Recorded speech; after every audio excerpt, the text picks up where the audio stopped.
परम भक्त हुए सखा, उनका नाम था राम प्रसाद जी। क्या नाम था?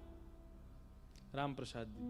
बाद में उनका नाम पड़ गया था जयराम बाबा, बाद में वो बाबा बन गए थे, गौड़िया वैष्णव संप्रदाय के महात्मा थे। तो राम प्रसाद जी जो थे, ये राम जी की कृपा से इनका जन्म हुआ था, इसलिए इनका नाम राम। लोग बाग कई बार हमारे गुरुदेव जो हैं वो राम जी के उपासक हैं, हमारे गुरुदेव नारायण के उपासक हैं, हम ठाकुर जी की वंदना कैसे करें? इस बात को चित्त से निकाल दीजिए कि आपकी उपासना पद्धति से आपकी प्रेम लक्षणा भक्ति की पद्धति मिटेगी नहीं। मीराबाई का गुरु मंत्र राम नाम था। तो राम प्रसाद जी का जन्म कैसे हुआ? इनका नाम राम कृपा प्रसाद ऐसी कुछ नाम था, मैं कल और विस्तृत इनका चरित्र सुनाऊंगा। तो इनका जन्म ऐसे हुआ कि इनके जो पिताजी थे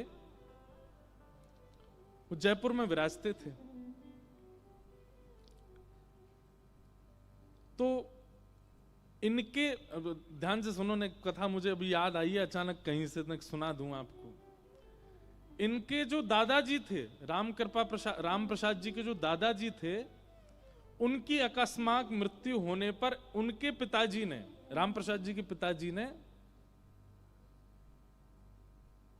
ब्रह्मचर्य में रहना स्वीकार किया कि मैं विवाह नहीं करूंगा। अपने पिता की मृत्यु से इतने परेशान हो गए कि वन में जाकर के ब्रह्मचर्य का पालन करने लगे और वानप्रस्थी हो। इतना भजन किया राम जी का कि राम जी प्रसन्न होकर के दरबार सहित प्रकट हुए। राम जी, सीता जी, लक्ष्मण जी, भरत जी, शत्रुघ्न जी, हनुमान जी, और सब प्रसन्न हुए। तो प्रसन्न होकर के जंगल में प्रकट हो गए। प्रकट होकर इनको दर्शन दिए, तो दर्शन करके इन्होंने प्रणाम करके कहा, भगवान मुझे आप अपने संग ही ले चलो। तो राम जी ने इनको आज्ञा की, नहीं हम तुमसे कुछ आज्ञा करने आए हैं। बोले क्या? तुम विवाह करो, गृहस्थ आश्रम में प्रवेश करो। और ऐसा कहकर के राम जी तो वहां से अंतर्ध्यान हो गए, और ये बेचारे विचलित हो गए कि मैं तो सब छोड़ करके वन में आया, और ठाकुर जी आकर के केवल 2 शब्द बोल गए कि गृहस्थाश्रम में प्रवेश करो, और चले गए। आपने आकर के फिर अब यूं सोचें ब्याह करूं तो किससे करूं? ठाकुर जी तो कह गए ब्याह करो। अब जो भी इनके घर आता, उससे विद्वान तो थे, इनसे आकर के जो भी ब्राह्मण मिलते, बुजुर्ग थोड़े से, धीमे से पूछते, आपकी बेटी है? तो सामने बोलते हाँ है। तो ब्याह हो गया उसका? तो कह देते हाँ हो गया। तो ये बेचारे नीचे नजर करके बैठे रहते, हाँ हूं करते रहते। लेकिन कोई कहता आपकी बेटी है? हाँ है। ब्याह हो गया? नहीं हुआ। हम कैसे वर रहेंगे आपकी बेटी के लिए? वो कोई अपने आप कैसे कह सकता भाई? लेकिन राम जी की, आप मुझे ब्याह करना है। और तब इनका एक सुंदर ब्राह्मण थे, उन्होंने अपनी पुत्री के साथ में इनका विवाह किया। और तब इन दोनों का जो प्रथम पुत्र हुआ, उसका नाम इन्होंने राम प्रसाद रखा कि भाई ये राम जी की कृपा से हुआ, इसलिए इसका नाम राम प्रसाद। तो वो राम प्रसाद जी थे। छोटी सी अवस्था उनकी। तो जयपुर में गोविंद देव जी के मंदिर में गोविंद देव जी के सेवायत गोस्वामी के जो बालक थे, वो राम प्रसाद जी की उम्र के थे, छोटे छोटे थे सब। तो उनके साथ राम प्रसाद जी खेलने के लिए मंदिर में जाते थे। बहुत ध्यान से सुनना, बड़ा अच्छा चरित्र याद आया अचानक। तो गोविंद देव जी में मंदिर में खेलने जाते थे, तो उनको ऐसा लगता था कि गोस्वामियों के 3 बालक हैं, 2 तो मेरे साथ खेलते हैं और एक सज धज के मंदिर में खड़ा रहता है गोविंद देव जी। बोले ये वाला जो बालक है जो मंदिर में बैठा है ना, ये शायद गुसाई जी को बहुत ज्यादा अच्छा लगता है, इसलिए देखो रोज इसको कभी लाल पीतांबरी, कभी पीली पीतांबरी, सोने के आभूषण, हाथों में कड़ूले, पाम में पाजे, मोर मुकुट, कानों में कुंडल, और ऐसा तिलक विलक लगा के इतना सुंदर करके तैयार करके उस बालक को तो सिंहासन पर बैठा के रखते हैं। और ये 2 थोड़े कम प्रिय हैं, ये 2 मेरे साथ खेलते हैं। कैसा उनका सहज बाल स्वभाव। तो जब कभी गोटी खेलते थे तीनों बालक मिलकर के, गोविंद देव जी के प्रांगण में ही खेलते थे, तो गोटी खेलते खेलते ये राम प्रसाद जी गोविंद देव जी को देखते और उनको गोटी का प्रलोभन देते। बोले तुम नहीं खेलोगे? हम सब खेलते हैं, तुम भी खेलो। तो मन में विचार करते, जैसे मेरी माँ कभी मैं ज्यादा तैयार हो जाता हूं तो मना करती है ना, बाहर मत जाना, ऐसे ही इतने तैयार रहते हैं, इसलिए शायद इनको अनुमति नहीं होगी खेलने की। लेकिन राम प्रसाद जी का बहुत मन होता था कि कभी गोविंद देव जी उनके साथ गोटी खेलें। उन दोनों बालकों से भी कहते थे, बोले तुम दोनों अकेले आते हो, ये इनको क्यों नहीं लेके आते? तो वो दोनों हंस जाते, वो भी बालक, वो क्या जाने, बोले ये नहीं आते, ये यहीं रहते हैं। लेकिन एक बात है ना कि जिसका चित्त बहुत सहज है, जो बहुत भोंदू है, जो बहुत सरल है, ठाकुर जी को बहुत प्रिय लग जाता है। वो राम प्रसाद जी का ये बाल स्वभाव कि ठाकुर जी मेरे संग गोटी क्यों नहीं खेलते, ये गुसाई जी का बड़ा बेटा है, प्यारा बेटा, ये मेरे साथ क्यों नहीं खेलता। एक दिन ठाकुर जी ने ऐसी लीला की कि गोस्वामी जी के दोनों बालक अपनी नानी के घर चले गए और वो खेलने नहीं आए। और ये राम प्रसाद जी आकर के मंदिर प्रांगण में बैठकर प्रतीक्षा कर रहे हैं कि वो दोनों कब आएंगे, कभी गोटी नीचे मारें, कभी गोटी उछालें, हाथ में ले लें, और प्रतीक्षा कर रहे हैं वो दोनों कब आएंगे। वो दोनों तो आए नहीं। इतने में राम प्रसाद जी ठाकुर जी को देखने लगे, गोविंद देव जी को, और बोले आज तो तुम्हारे दोनों भाई भी नहीं आए, आज तो तुम आ जाओ, तुम ही खेल लो, आज हमारा मन ही नहीं लग रहा। कभी किसी खंबे पे जाके बैठ जाए, कभी कहीं बैठ, जैसे बालक स्वभाव है, उसको खेलने का मन होता है तो वो पीछे पड़ जाता है। ठाकुर जी का मन हो गया कि मैं इसके साथ खेलूं। और तभी ठाकुर जी ने देखा कि एक द्वारपाल बैठा है और एक गुसाई जी अंदर डोल रहे हैं। तो द्वारपाल को तो अचानक इतनी जोर की लघु शंका आई कि वो उठ के भाग गया, और गुसाई जी को बहुत जोर की भूख लगी आई तो वो भी चले गए प्रसाद पाने।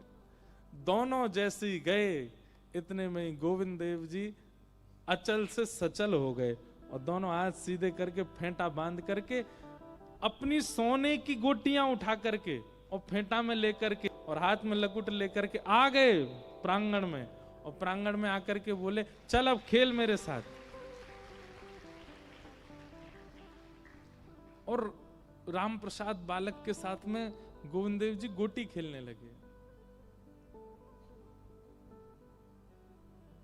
वो बालक खेल में तो उसके कमरुचि, ठाकुर जी जैसे चलें, ठाकुर जी जैसे बैठें, ठाकुर जी जैसे मुस्कुरावें, ठाकुर जी जैसे जो नैन मटका में, वो तो उन्हीं पे ही मोहित होता जा रहा था, इतने सुंदर लग रहे थे ठाकुर जी।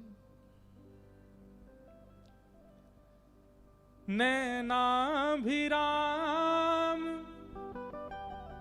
बंक मुस्कान, नैनाभिराम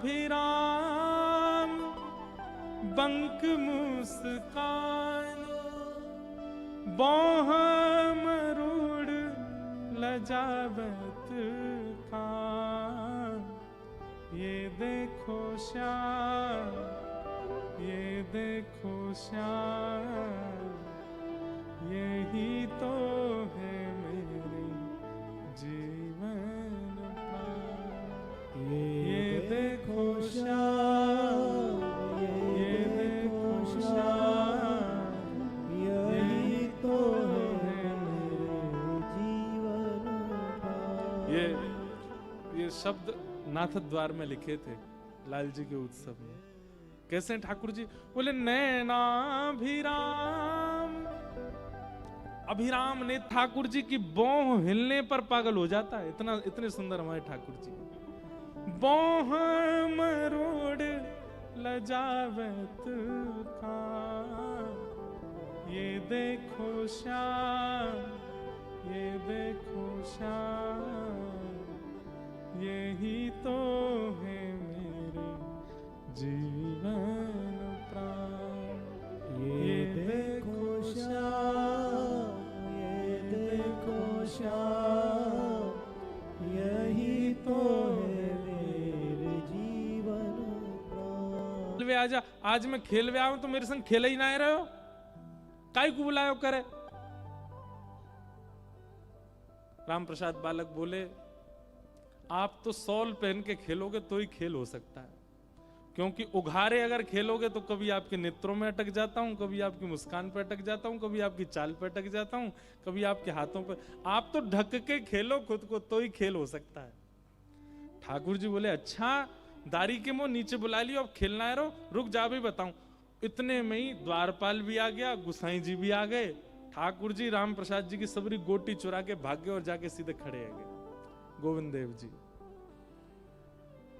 अब वो छोटा सा बालक, अब वो तो रोने लगा, मेरी गोटी ले गए, मेरी गोटी ले गए, मेरी गोटी लेके चले गए। तो द्वारपाल आया, ए बालक क्यों रोता है, वो रोज तो आते ही थे खेलने, मेरी गोटी ले गए। कौन ले गया? वो ले गए, ऊपर जाके खड़े हो गए, ऐसे मेरी गोटी उनके हाथ में लग रही है। तो द्वारपाल, ए पागल क्या बोलता है, ठाकुर जी हैं, गोविंद देव जी हैं, वो तेरी गोटी क्यों लेके जाएंगे? वो तो कहीं आते जाते नहीं, ऐसे खड़े रहते हैं। नहीं अभी आए थे नीचे, मेरी गोटी लेके, मेरी गोटी दो, मैं नहीं आऊंगा कल से, मेरी गोटी दिलवाओ। गुसाई जी आए, क्या बात है, क्यों हल्ला कर रहे हो? बोले रो रहा है। बोले क्यों रो रहा? मेरी गोटी ले गए ठाकुर जी, इनसे दिलवाओ मुझको। बोले तेरी गोटी कहां से ले जाएंगे ठाकुर जी? अरे नहीं मेरी गोटी लेके गए, आप देखो जाके वहां पे। तो बाल स्वभाव को सब लोग हंसी में ले रहे थे, लेकिन पुजारी जी के मन में आया इसकी संतुष्टि के लिए ठाकुर जी के आगे गोटियों का थाल रखा है, खेलते हैं ठाकुर जी, वो एक बार उठा के इसको दिखा देता हूं, देख कोई गोटी नहीं है। पुजारी जी जैसे ही गए और थाल में जाके देखा तो सोने चांदी की गोटी ठाकुर जी की, और उनमें रंग बिरंगी सामान्य सी गोटियां राम प्रसाद जी की पड़ी हुई थी। गोसाई जी तो देख करके बोले ये तो मैं ही श्रृंगार करता हूं, मैं ही सब व्यवस्थित करता हूं, ये गोटियां ठाकुर जी की तो है नहीं। उठा करके बालक को दिखा, बोले ये हैं तेरी गोटी? हाँ ये मेरी गोटी है, रोज मैं इनसे ही खेलता हूं, मुझे दे दो। गुसाई जी बोले ये यहां कैसे आई? बोले आप गए थे भोजन करने, ये उतर के आए थे नीचे, इनमें से बड़ी अच्छी सुगंधी आ रही थी चंदन की, और ऐसे डोल रहे थे मेरे साथ, पूरे में पूरे गोटी खेली। अब मैं इनके रूप में इतना मोहित हो गया कि मैंने खेला नहीं, तो मेरी गोटी लेके भाग गए ऊपर। गुसाई जी के नेत्र सजल हो गए, जय हो ठाकुर जी, आपकी सदा जय हो। और ठाकुर जी ने गोटी प्रदान की। फिर वही बालक, उनके साथ और भी कई लीलाएं हुई, कल उसका विस्तार से श्रवण कराऊंगा मैं। फिर वही बालक आगे चल करके विरक्त महात्मा हमारे ब्रज के बने, उनका नाम फिर जय रामदास बाबा हुआ, कृष्ण रामदास बाबा। ऐसे बाबा फिर गोवर्धन में रह करके उन्होंने खूब भजन किया, ठाकुर जी का दर्शन उनको बचपन से ही हो गया।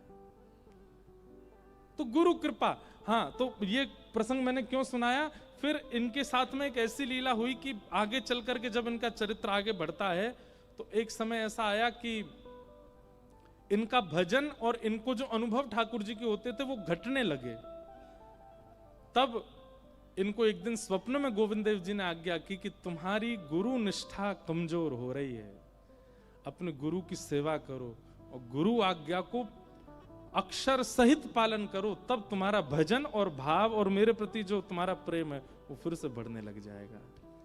तब इन्होंने फिर अपने गुरुदेव के प्रति खूब निष्ठा रखी, उनकी आज्ञा के प्रति खूब भाव रखा, और फिर से जो इनके पूर्व के जो इनको अनुभव होते थे ठाकुर जी के साथ वो फिर से होने लग गए।